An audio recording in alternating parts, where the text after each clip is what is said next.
Make Pakistan clean and green organization کے زیر تمام کلین اینڈ گرین مہم کا آغاز کیا گیا اور پودے لگائے گئے ہیں۔ اس حوالے سے مزید رپورٹ کر رہے ہیں چنیوڑ سے ہمارے نمائندے وسیم دورانی۔ جی وسیم، بتائیے گا کیا اپڈیٹ ہے آپ کے پاس؟ جی بالکل، make Pakistan clean and green registered organization Chiniot کے ضلعی صدر سید اختر شاہ نے اپنے ضلع چنیوڑ کے علاقہ دولو والا سادات میں اپنے علاقوں کو صاف اور سرسبز بنانے کی مہم کے سلسلہ میں مقامی پرائمری سکول اور پولیس چوکی برجیاں پودے لگائے، چنیوڑ کو سرسبز اور صاف کرنے کا آغاز کیا۔ اس مہم کے لیے کثیر تعداد میں اہل علاقہ نے سید اختر شاہ کی اس کاوش کو سراہا اور پودے لگانے کی اس مہم میں چنیوڑ کے مختلف کالجز کے طالب علم اور اہل علاقہ سمیت چوکی انچارج مار عرفان صاحب، مرر چوکی مار ظفر صاحب، محکمہ کے سٹاف نے بھی حصہ لیا۔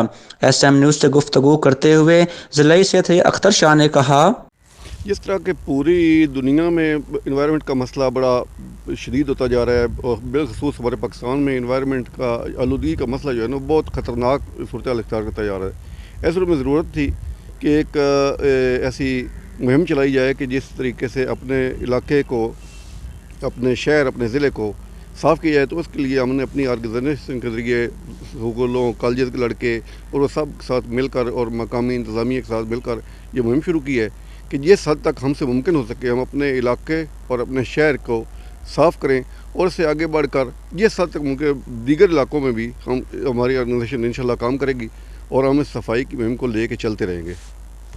ضلعی صدر سید اختر شاہ نے کہا، ہماری آرگنائزیشن کا مقصد اپنے علاقے کو اور اپنے ضلع چنیوڑ کو سرسبز اور خوبصورت بنانا ہے اور یہ مہم انشاءاللہ مستقل طور پر جاری رہے گی اور صفائی کے اس ہدف کو ہم پورا کریں گے۔ کیمرہ مین ٹیم کے ساتھ Waseem Khan Durrani, S M news Chiniot. بہت شکریہ وسیم دورانی ہمیں اپڈیٹ کرنے کے لیے۔ اب تک کے لیے اتنا ہی، مزید خبروں کے لیے دیکھتے رہیے ایس ایم نیوز۔